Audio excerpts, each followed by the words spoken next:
On va commencer un café philo, puis il ne faut pas oublier qu'un café philosophique, c'est-à-dire un café qui nous permet, tout un chacun ici, de nous poser des questions difficiles. C'est-à-dire des questions humaines, des questions à laquelle, des fois, on n'a pas toujours une bonne réponse. Puis il ne faut surtout pas être déterminé par le fait que nous sommes directement ou indirectement membres ou partisans ou sympathisants du groupe de la simplicité volontaire.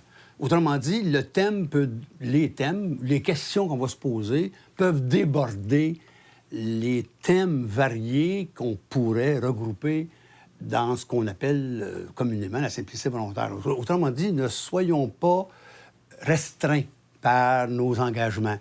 On fait de la philosophie, on a toute la liberté de nous poser ensemble toutes les questions.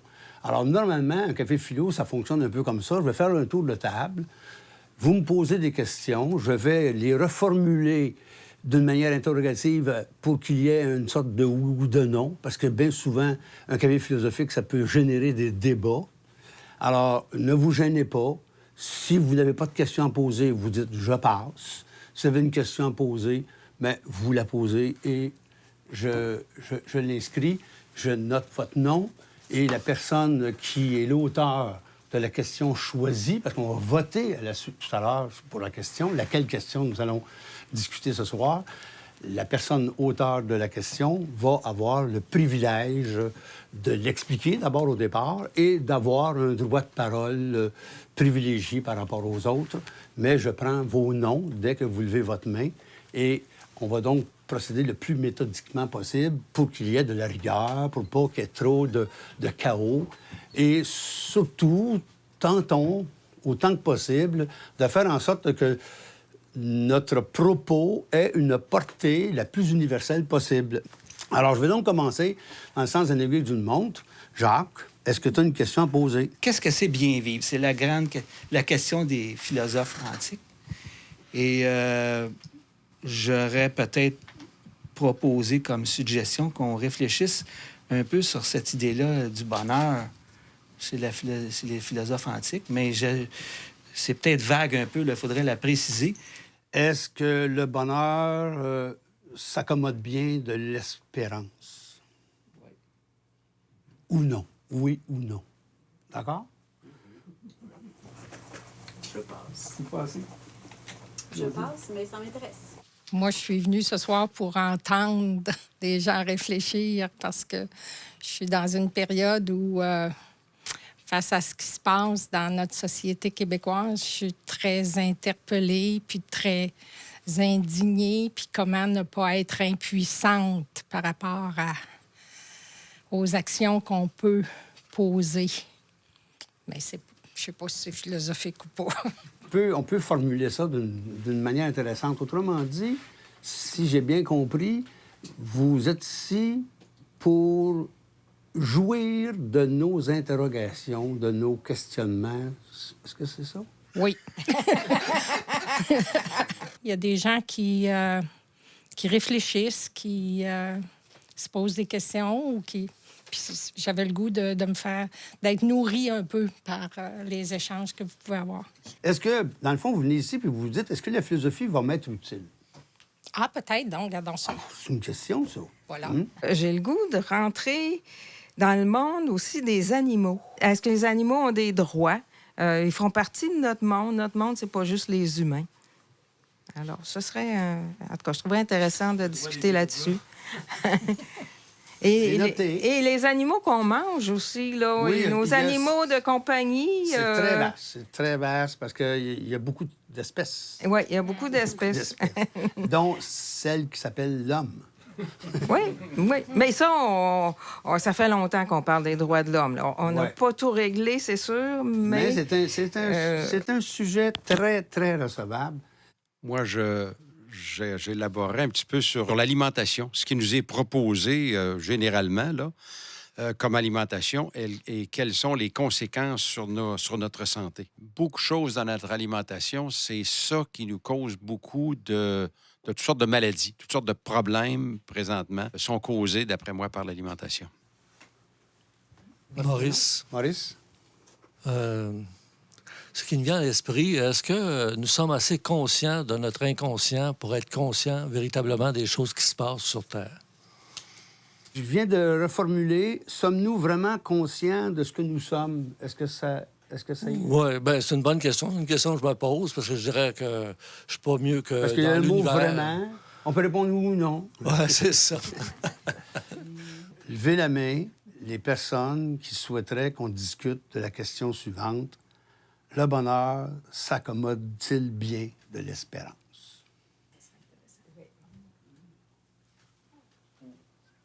8. 7e question. Sommes-nous vraiment conscients de ce que nous sommes?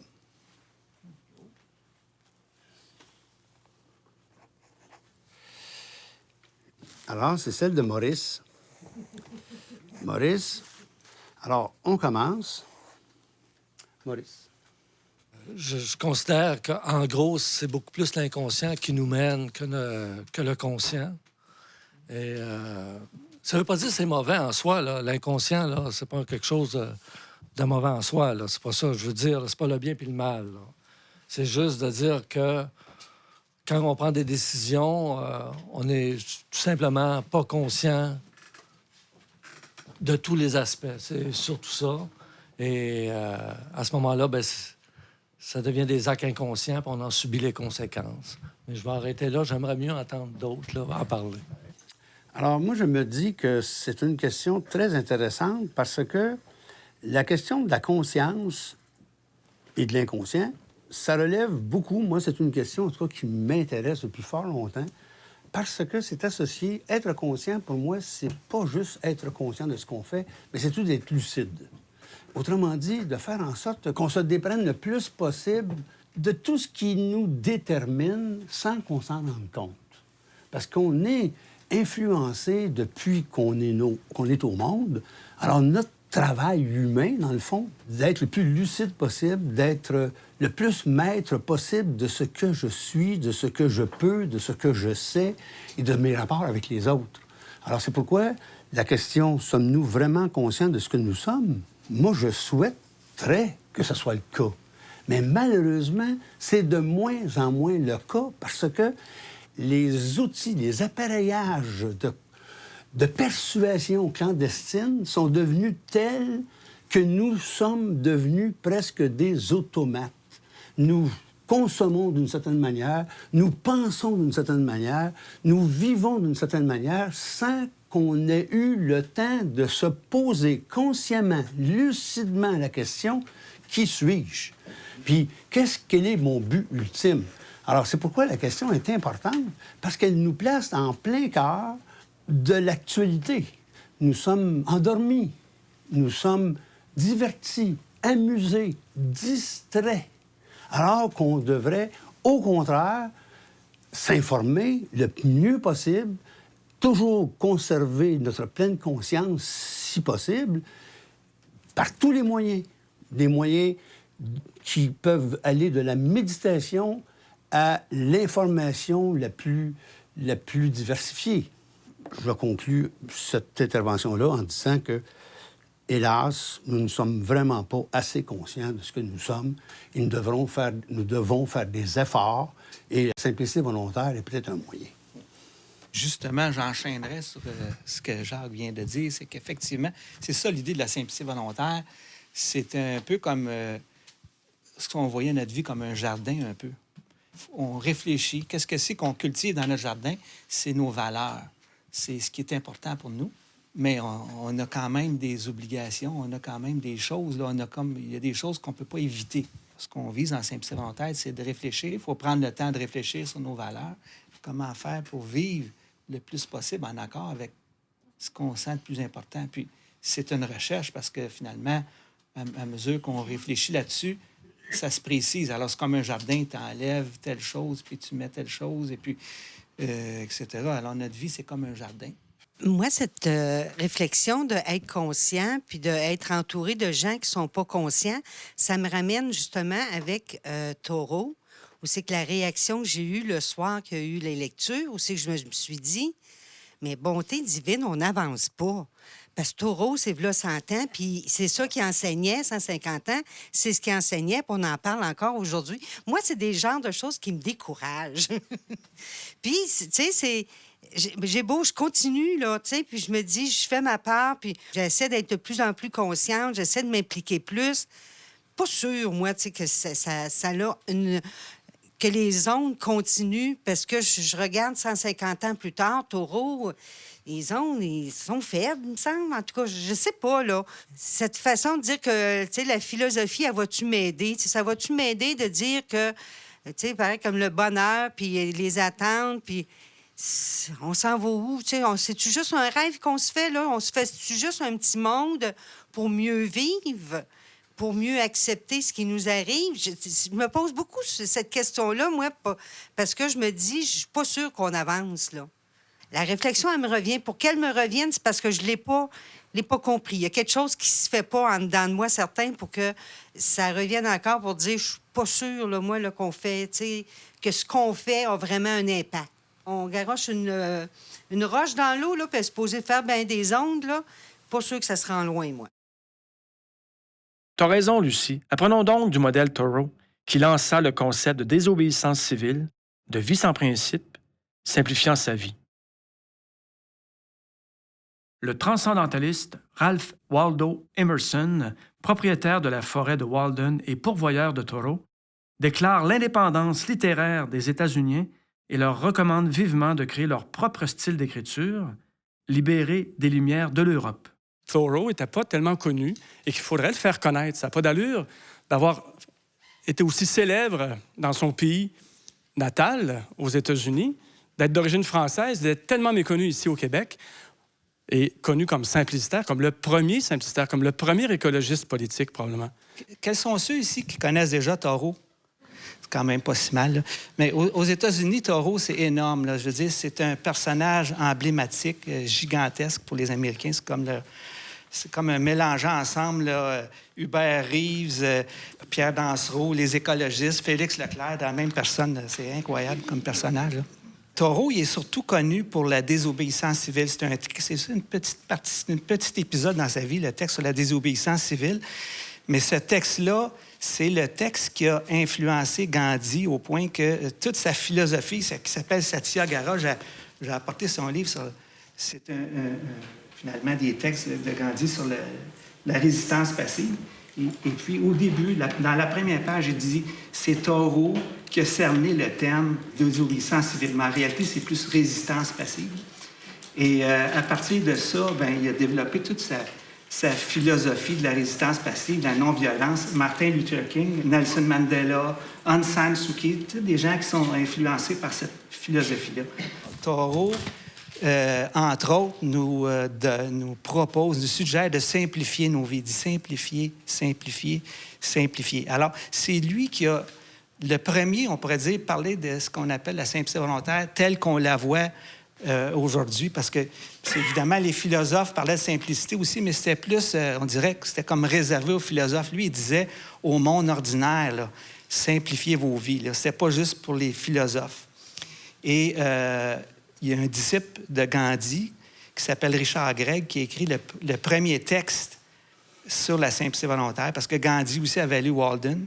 C'est dans les années 30. Et de ce texte-là, qui s'appelle La simplicité volontaire, est né le mouvement de la simplicité volontaire fin des années 70. C'est un mouvement qui vient des États-Unis en passant, la simplicité volontaire. Et ici, au Québec, la simplicité volontaire, on l'a connue par Serge Mongeau. De ce livre-là, du travail de Serge Mongeau, est né le groupe de simplicité volontaire de Québec. C'est quelqu'un qui est vraiment totalement hors norme pour son époque, mais qui fait quand même partie d'un mouvement américain qui est le premier mouvement de pensée, de littérature, de philosophie, qu'on appelle donc le transcendantalisme. sans le dire et sans se déclarer comme ça, le premier bouddhiste, au fond, occidental. Thoreau, c'est extrêmement large. Il y a encore, à l'Université de Concorde, conservé tout son herbier, c'est-à-dire qu'il a recensé toutes les espèces végétales de Nouvelle-Angleterre, on pourrait dire, en tout cas du Massachusetts et puis du Maine. Il était vraiment extrêmement utile aux sociétés scientifiques de son époque, bien qu'il ait absolument refusé de faire partie d'aucune de ces sociétés-là. C'était pas quelqu'un qui s'associait délibérément et volontiers, même s'il avouait vraiment une grande amitié à Emerson. Il était quand même très autonome, très indépendant, très seul, on pourrait dire, dans son monde, qui est néanmoins un monde extrêmement ouvert. Il ne faut surtout pas imaginer Thoreau comme un ermite, qui s'enferme entre 1845 et 1847 dans la cabane qu'il a construite lui-même sur les bords de lac Walden. Non, c'est un lieu dont il a besoin pour se mettre face à face avec lui-même, comme il le dit vraiment de façon très explicite et dans le journal et dans le début de Walden. Mais c'est un lieu complètement ouvert. Il raconte aussi dans Walden ou la vie dans les bois que jamais il ferme sa porte à clé et que quelquefois il retrouve dans sa maison des gens qui sont venus consulter un livre dans sa petite bibliothèque qu'il y a là, où il y faisait aussi des réunions anti-esclavagistes, parce que Thoreau est vraiment... Et toute la famille de Thoreau sont vraiment des anti-esclavagistes absolument proclamés et activistes, on pourrait dire. C'est une des raisons qui va l'encourager à venir jusqu'au Québec.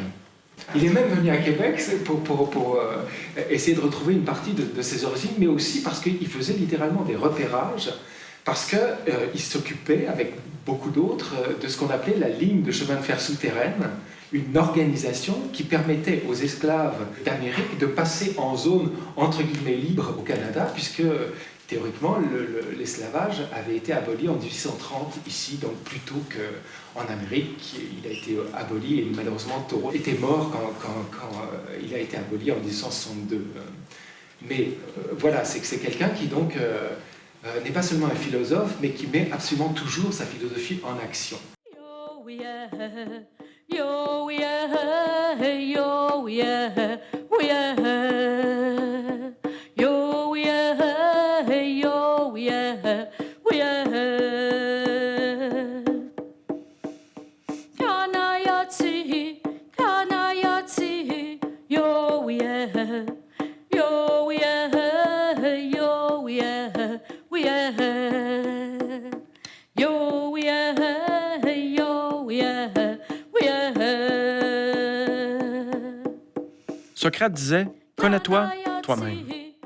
Depuis l'Antiquité grecque, des penseurs libres se penchent consciemment sur eux-mêmes pour changer le monde. Ces modèles d'il y a 2500 ans ont mené des vies marquées par une extrême simplicité, volontaire, sobre, heureuse, pour bien vivre, mieux vivre dans le bonheur. Les philosophes se sont changés pour changer les autres. Le bien-vivre simplicitaire d'aujourd'hui peut-il changer le monde? Si tout peut changer, comment changer son mode de vie? En s'inspirant de modèles d'hier et d'aujourd'hui? Oui, il y a des leçons à tirer pour tout citoyen ami de la Terre. Dans ce documentaire, tu y rencontreras de ces modèles dits docteurs anti-stress, de santé globale et de psychologie positive.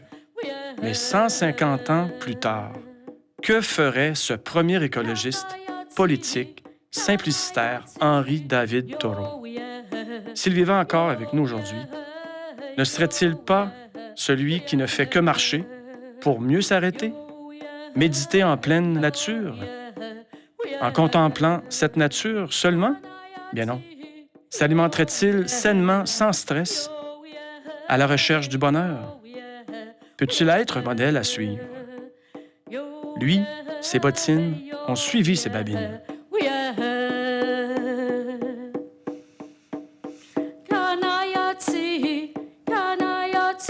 Thoreau disait dans Walden, « C'est lorsque vous êtes le plus riche que la vie paraît le plus pauvre. Nul argent n'est requis pour acheter ce qui est nécessaire à l'âme. Personne n'a la responsabilité de tout faire, mais chacun doit accomplir quelque chose dans la désobéissance civile. Il n'est pas d'individu plus fatalement mal avisé que celui qui consomme la plus grande partie de sa vie à la gagner, dans la vie sans principe. Si je ne suis pas moi, qui le sera? » Dans son journal. Attendez de recevoir des prescriptions de docteurs précurseurs de santé globale. Restez jusqu'au tour d'une table ronde et d'un café découverte d'E-Word Café, dans le cadre d'un colloque sur la simplicité volontaire. Tout ça pour mieux comprendre le mode de vie des simplicitaires de mon coin de pays, pour vivre sa vie ici et maintenant.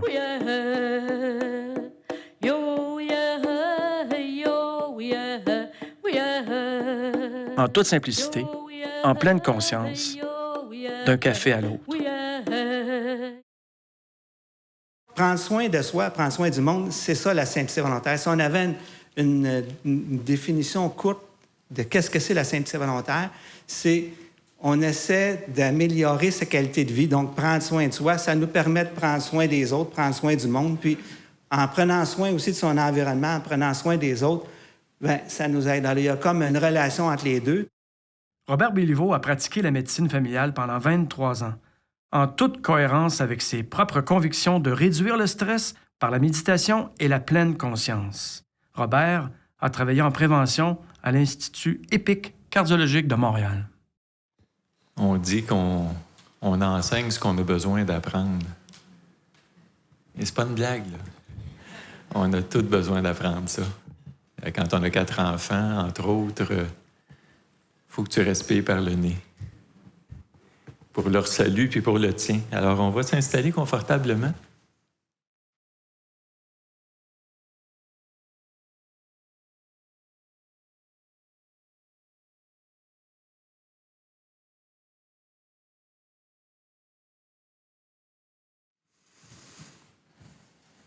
Si on est à l'aise, on peut fermer les yeux aussi. Notre posture incarne la dignité, la solidité, la stabilité. Les pieds sont bien ancrés au sol, largeur des épaules à peu près. Les épaules sont tombantes, relâchées. Les mains reposent lourdement sur les cuisses, paumes tournées vers le bas. Le front est lisse, le dos droit mais sans raideur, sans rigidité. Le visage est avenant et ouvert. On peut déposer un demi-sourire sur les lèvres qui nous rappelle l'essentiel. La pratique d'arrêt est une pratique de paix. Et s'arrêter, c'est déposer le fardeau, s'alléger, se soulager. Laisser tomber ses rôles, son agenda, son histoire, son passé, son avenir aussi, pour revenir dans la fraîcheur de ce moment.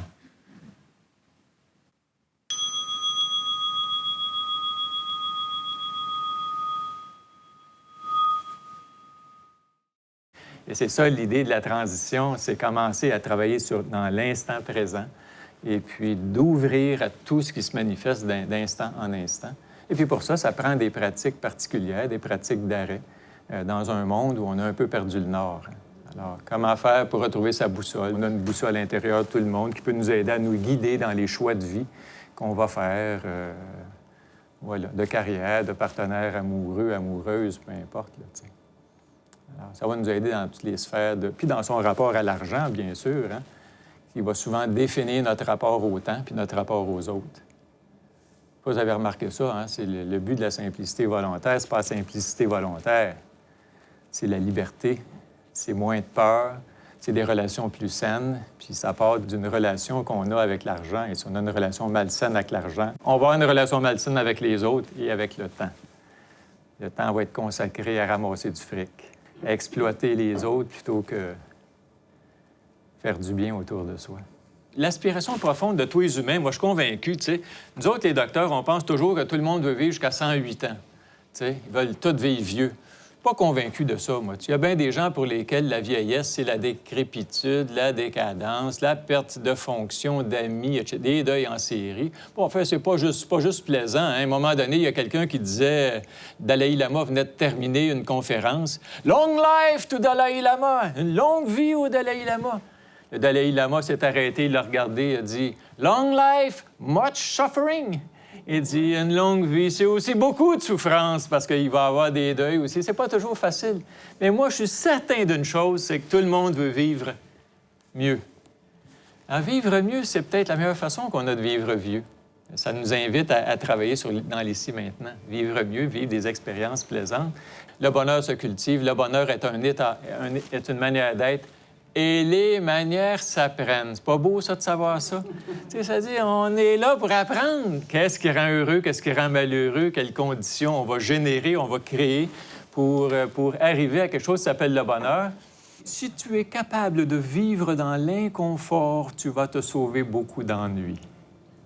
Apprends donc à accepter, puis que ta vie, ce ne soit pas une quête de luxe, une quête de confort, puis tu vas simplifier ta vie. C'est un message qui est tout à fait adéquat au Réseau québécois de simplicité volontaire. Si tu es capable de vivre dans l'inconfort, tu vas te sauver beaucoup d'ennuis. Quelque chose à garder en tête, hein? On a juste une vie à vivre. Ah, oui. Juste une. Fait que faisant ce que tu as le goût qu'elle soit. C'est ça. C'est ça. Alors, on va arriver à un moment donné entre 4 planches, tout le monde. C'est notre destin à tout le monde, tu sais. Puis, auras-tu la vie que tu voulais vivre? C'est ça que ma conjointe m'a posé comme question quand j'ai été appelé à réfléchir à mon parcours professionnel. Elle dit, Robert, qu'est-ce que tu ferais si tu n'avais pas peur? Méchante bonne question, hein? Ça ne veut pas dire que tu n'as pas peur. Tu as peur, mais il y a peut-être un appel à faire autre chose, à se sortir du confort, encore une fois. Hein? Quand on parle de se changer le monde, c'est aussi accepter qu'il y a quelque chose qui s'appelle de l'inconfort dans le processus même de changement. C'est-à-dire qu'il y a un deuil à faire à ceci pour ouvrir à cela aussi. Hein? Vous êtes d'accord avec ça? Il y a un deuil du confort, parfois, pour ouvrir à la vitalité, à la vibrance, à la joie, à la découverte, etc. Puis il faut accepter que ça ne soit pas toujours le fun. Ce n'est pas les docteurs qui vont nous sauver. Là. Si les rivières sont polluées, il n'y a pas un arbre dans les forêts, l'air est irrespirable. On va tous se ramasser sur le dos et la technologie ne réussira pas à nous sauver. Ça prend aussi un environnement viable, sain, pas juste sur le plan écologique, sur le plan économique, sur le plan social aussi. Avoir une culture où on commence à se faire confiance un peu plus les uns les autres. Et puis, tout ce qu'on a, c'est le fruit, tout ce qu'on résulte, c'est le fruit d'habitude. Puis je regarde les habitudes qu'on a. Moi, j'en mets 4. Je vais en mettre 5. Tiens. J'utilise souvent le terme pour simplifier ABCD. Simple comme ABCDE. Le A dans notre monde, vous le savez comme moi, hein, c'est l'avidité, l'acquisition, l'accumulation. C'est plus, c'est mieux. Alors, la conséquence de ça, c'est le B, c'est le burn-out. Le C, c'est pour la relation qu'on a souvent les uns avec les autres. Depuis qu'on est tout petit, qu'on a appris la compétition, la comparaison, on se mesure, on s'évalue, la mienne est plus grosse que la tienne, tu sais.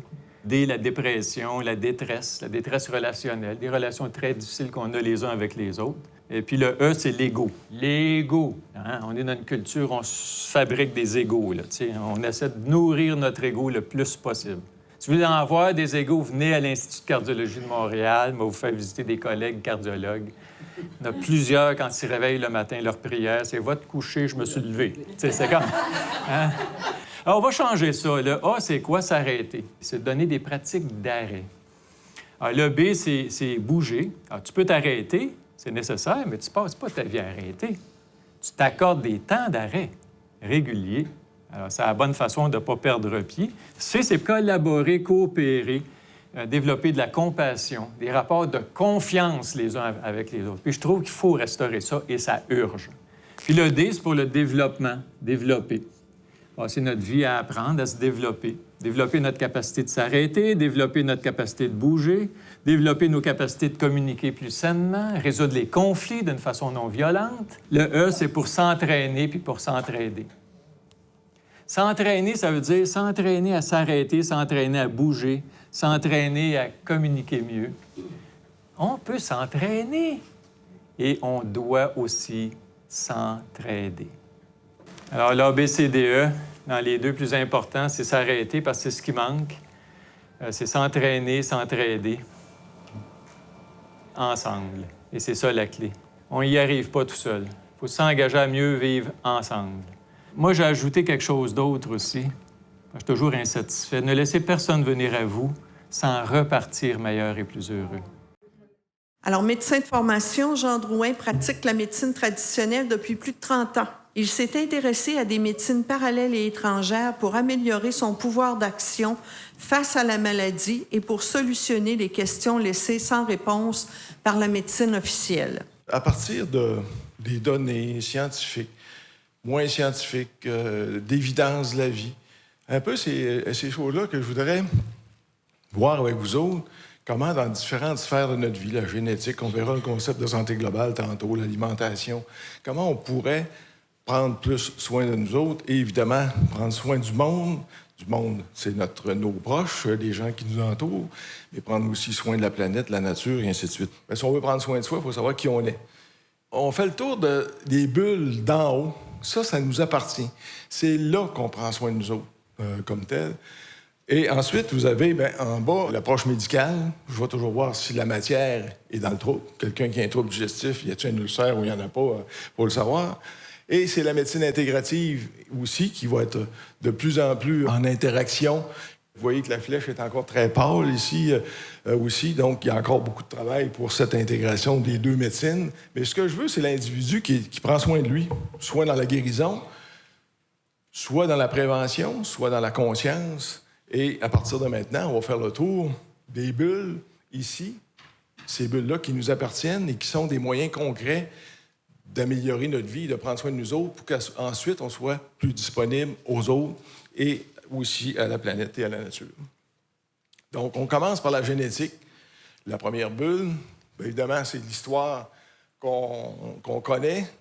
Moi, je fais faire le tour des 3, 4, 5 générations. Si vous avez l'arbre généalogique, ça va. Mais c'est plus que ça. C'est quelle est l'énergie de la famille? Comment ça se passe? Si-tu des gens qui vous disent « il fait beau aujourd'hui, il ne fera pas beau demain ». La famille vous dit tout ça tout le temps. Il y a de l'imprégnation. On doit en prendre conscience. On veut prendre soin de soi à travers ça aussi.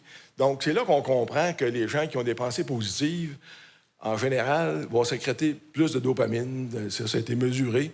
Et les gens qui sont négatifs, plus de cortisol. Et si vous avez trop de négatifs autour de vous, vous allez finir par sécréter du cortisol, vous autres aussi. Donc, c'est ça qui est la difficulté dans ça. On a à prendre conscience d'où l'importance de la méditation, d'où l'importance de l'arrêt fréquent, de pensées négatives autour de nous et de dire ça ne nous appartient pas, puis de travailler à les changer. On continue donc dans notre tour du concept de santé globale, où on va voir l'alimentation, le stress, le mouvement, l'environnement. On va passer rapidement sur tout ça. C'est juste de placer des pistes. Mais pour moi, l'alimentation, les connaissances alimentaires, les variations dans les connaissances alimentaires aussi sont importantes pour prendre soin de nous autres et aussi prendre soin des autres. Donc, dans l'alimentation, 3 choses importantes à aller chercher. C'est la base de l'alimentation, les antioxydants. Mais il faut accrocher l'individu sur ce qu'il aime pour maigrir. Si cet individu-là aime le vin, bien, vous allez dire le vin en quantité modérée, c'est un antioxydant. On commence par là. Bien, si tu en prends 3 bouteilles par jour, bien, tu vas monter encore ton tour de taille. Alors, c'est un peu tout ça dans la matière qu'on va aller le chercher. Donc, les antioxydants, c'est un menu à placer dans sa vie sans en faire une religion, sans se sentir coupable. Donc, quand on regarde tout ça, comment je peux avoir du fun dans la vie avec ça, comme l'histoire du vin? Bien, je peux prendre du chocolat noir, pas la grosse palette, 2-3 petits morceaux, 85 %, de temps en temps, tous les jours peut-être. Du thé vert, 2 tasses par jour. On rajoute du curcuma, quand c'est possible, dans les salades, un peu comme ça. Vous voyez que tranquillement, dans un plan, je prends soin de moi, je travaille sur baisser l'oxydation dans mes cellules, parce que plus la personne vieillit, plus la cellule a de la difficulté à éliminer. Notre premier médecin, c'est nous autres mêmes.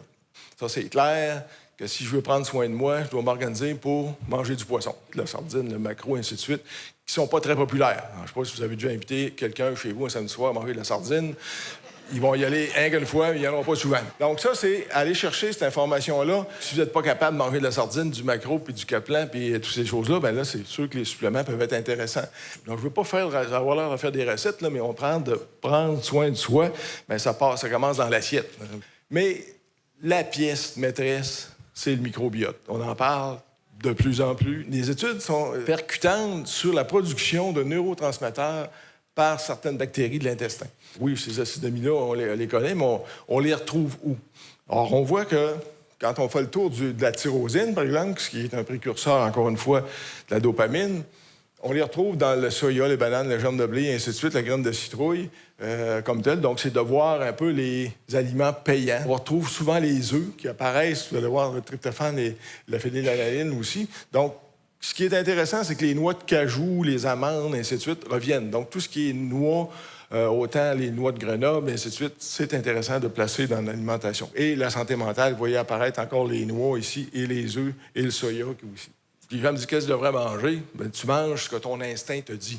Si tu es croche dans ta vie, tu vas manger croche. C'est mieux de manger un Big Mac heureux que des graines de tournesol enragées. Ça, à chaque fois, je le dirai toujours.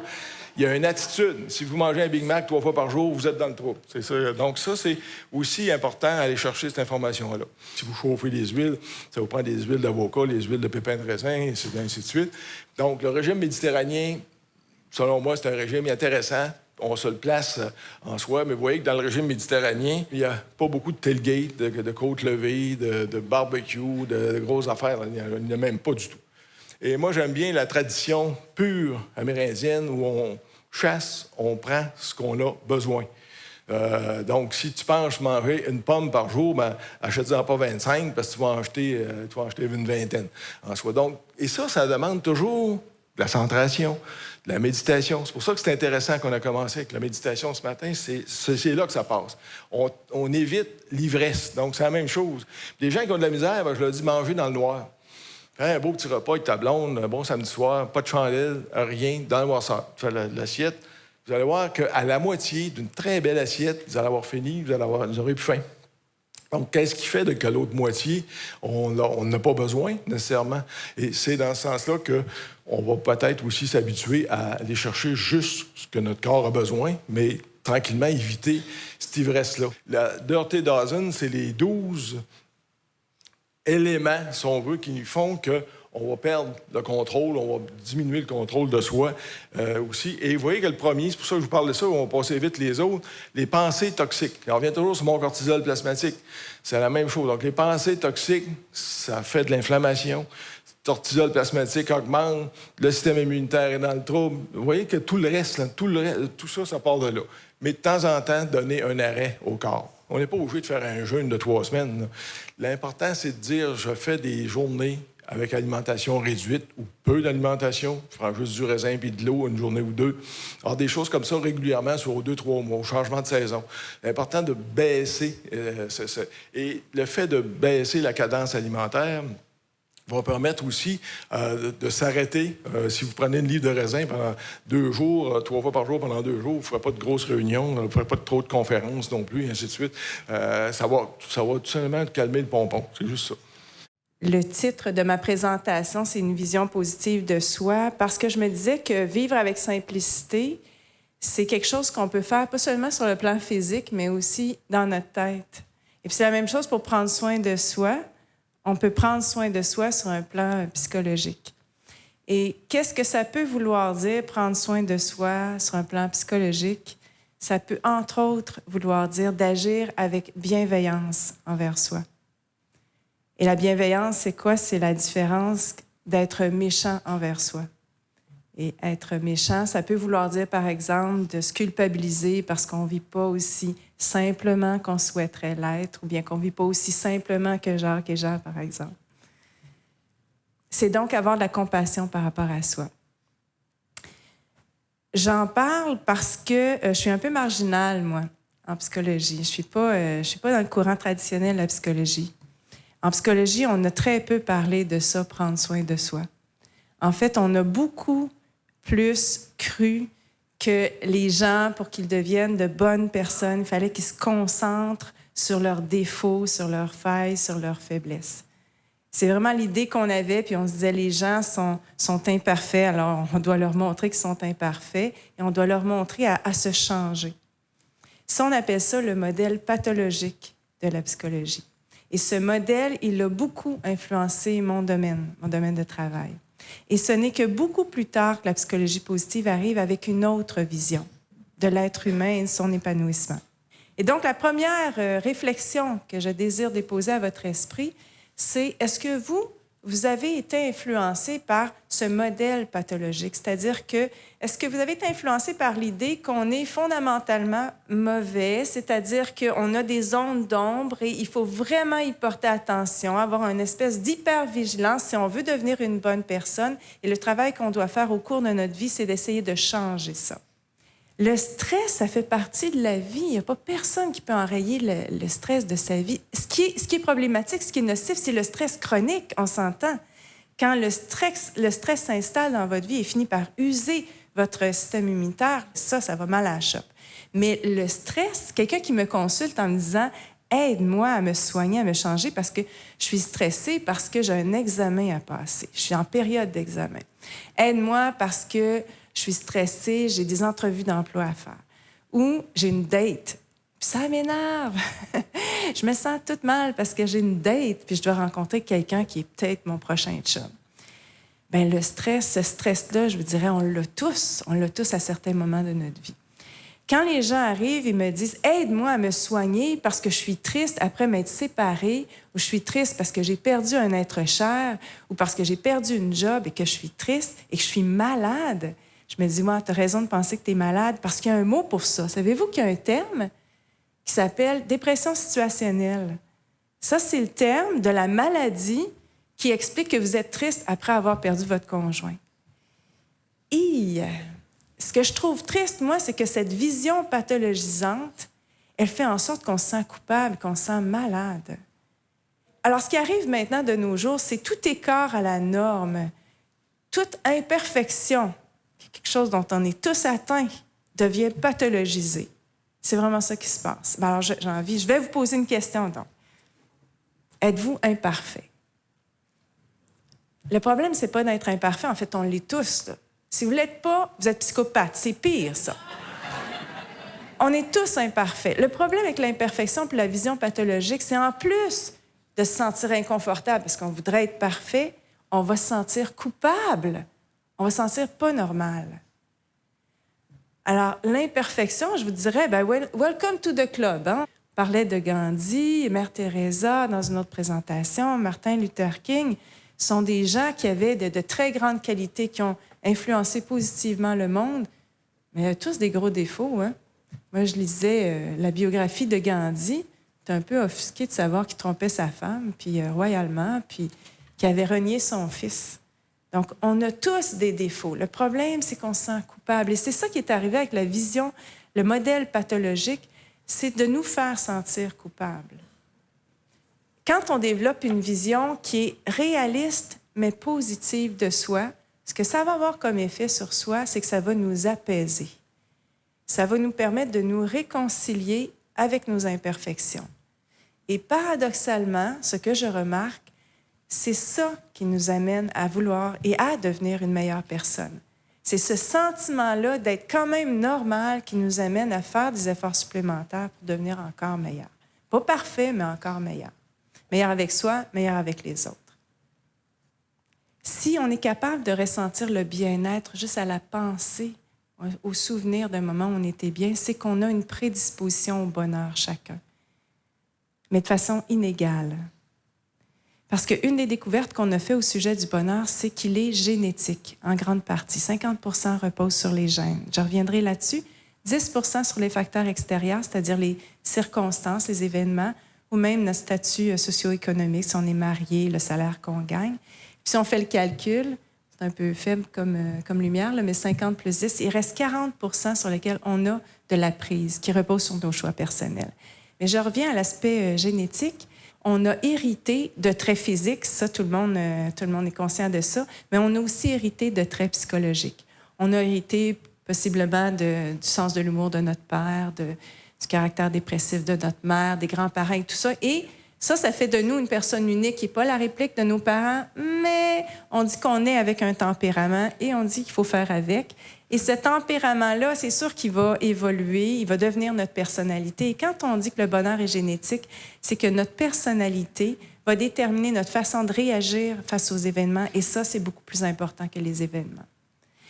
Comment on a découvert ça? C'est qu'on a découvert qu'on avait un genre de, on va dire, palier du bien-être au fil de notre vie. C'est sûr que les événements influencent, c'est comme une fluctuation, Mais on dit qu'une personne va rester assez stable dans son niveau de bien-être. Et on a découvert ça parce qu'on a fait des recherches sur des gens qui vivaient des moments très heureux et des moments aussi très malheureux. Puis on voit que les gens, au bout d'1 an à peu près, retrouvent le même niveau de bien-être. On a fait ça auprès de gens qui gagnaient à la loto, par exemple, mais on a aussi fait ça aux gens qui devenaient paraplégiques après un accident de voiture. Le même niveau de bien-être revient. Et ce qu'on peut conclure de cette découverte-là, c'est que si vous posez la question, est-ce que vous allez être heureux dans 10 ans, on vous invite à vous poser la question maintenant. Maintenant, êtes-vous heureux? Parce que le bonheur actuel, paraît-il, c'est le meilleur prédicateur du bonheur ultérieur. Donc, vous ne serez pas plus heureux, même si vous gagnez le million, même si vous avez une job à la mesure de vos compétences, même si vous rencontrez l'âme sœur, même si vos enfants quittent la maison, tous les moments de bonheur que vous recherchez. Vous ne serez pas plus heureux à moins que vous changiez ou à moins qu'on change nos attitudes par rapport aux événements. Ce qui me fait un petit peu pleurer, c'est que Thoreau, il a dit ça il y a 150 ans, puis il n'y a rien de changé. Puis moi, je pourrais même vous dire que Épicure a dit ça, puis Bouddha a dit ça, ça fait 25 siècles, et même davantage en certains cas. Puis on est toujours à tourner en rond. C'est peut-être désespérant, c'est vrai, mais moi, je pense, sans être optimiste, qui est une forme d'espérance non fondée ou de jovialisme, sans être pessimiste aussi, être conscient, pour moi, c'est de comprendre. Et il y a plein de philosophes, dans le fond, qui nous ont recommandé ça. Je pense à Marc Aurèle, par exemple, qui est un philosophe empereur romain, qui était d'ailleurs le disciple d'un autre philosophe Épictète, qui était, lui, un esclave, qui affirmait ceci: tout ce qui arrive, arrive justement. C'est difficile à comprendre et c'est difficile à accepter, mais quand on y pense, on se dit, c'est dû à une compréhension. Si on accepte ce qui arrive, c'est parce qu'on a fait un effort pour comprendre. La meilleure manière d'accepter, dans le fond, c'est de comprendre. Et comprendre, c'est de comprendre le monde. C'est de se comprendre dans ce monde-là. Et la compréhension, forcément, va nous amener à une acceptation et même, peut-être même, à un amour de ce qui arrive. Et c'est entendu que c'est pas donné à tout le monde, cette compréhension-là, ce n'est pas universel, mais moi, je pense, j'ai confiance, j'espère pas, mais j'ai confiance qu'avec les moyens qu'on a à notre disposition, cette compréhension-là va s'universaliser.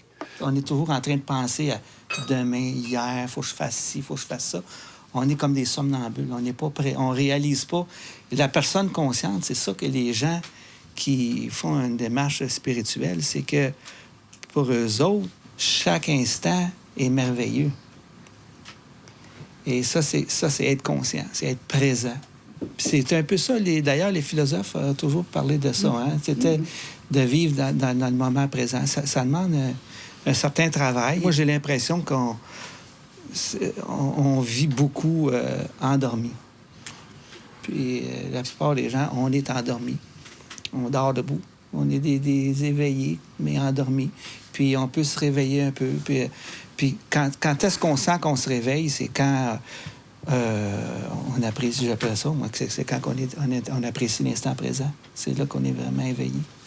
Puis je peux te prendre un petit peu de tes secondes? Oui. Il y a Héraclite qui disait, exactement dans ce sens-là, les endormis tournent en rond sur leurs propres rêves.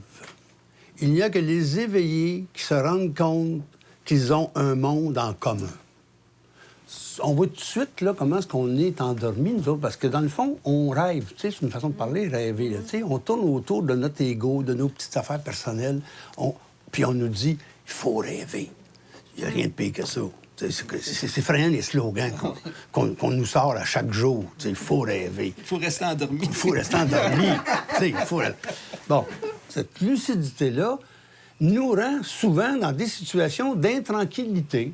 C'est normal. C'est normal, d'autant plus normal qu'on est dans un monde qui ne souhaite pas qu'on ait cette conscience-là, qui nous bloque dans notre lucidité, dans notre esprit critique. On veut faire de nous des consommateurs dociles, rêveurs, inconscients. Alors que, justement, faire de la philosophie, réfléchir, prendre conscience, c'est d'aller à l'encontre de ce rouleau compresseur-là dans lequel on vit et qui devient de plus en plus prégnant, omniprésent. Alors, moi, je trouve que être conscient, ça veut dire faire des efforts. Il ne faut pas craindre ça. Comprendre, c'est faire des efforts. Développer un esprit critique, c'est de faire des efforts. Conscientiser les gens, convaincre les gens, c'est faire un effort. C'est un combat. Les conclusions sont tirées. Je n'ai qu'à vous féliciter. C'était un café philo, bien à mon goût, rigoureux. Tout le monde a pu s'exprimer le plus sincèrement possible, le plus correctement possible. Il ne nous reste plus rien qu'à nous féliciter.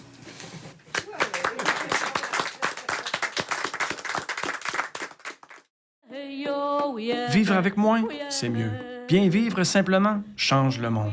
S'inspirer d'un modèle d'hier ou d'aujourd'hui, tirons-en des leçons. Moi, je suis Épicure, Henri David, Jacques, Pascal, Jean. Selon les traditions du taoïsme, Lao Tzu disait à Confucius, « Les riches donnent des cadeaux à leurs hôtes et les pauvres des mots. » Étant simplicitaire moi-même, je vous ai donné des images et du tam-tam qui valent plus de 1000 mots. Plutôt que l'amour, l'argent ou la gloire, donnez-moi la vérité, disait Thoreau. Il nous a dit aussi, il y a 150 ans, qu'il n'y a plus de philosophes que des profs de philo. C'est un combat de tous les jours jusqu'à la fin des temps, car nous ne sommes vraiment pas conscients de ce que nous sommes, malgré les leçons de ces philosophes bien pensants. Êtes-vous de ces endormis, toi? T'es un éveillé endormi? Un de ces combattants? Un désobéissant? Passif? Non-violent? Sans armes? Sans haine? Es-tu en pleine conscience de tes moyens? Tes bottines suivent-elles tes babines? D'un café philo à un World Café découverte, quel est ton combat ultime pour bien vivre simplement entre deux cafés? Ne faut-il pas s'entraider, à s'entraîner, à s'arrêter, en fait, vivre simplement en santé pour simplement bien vivre? À quand notre prochain café philo? La pratique de la simplicité volontaire, c'est ça, c'est un processus. Hein? Alors, c'est quelque chose qu'on fait tout le temps. C'est des petits pas qu'on fait chaque jour, quotidiennement. Alors, oui, c'est se changer, ça s'appelle pratiquer la simplicité volontaire.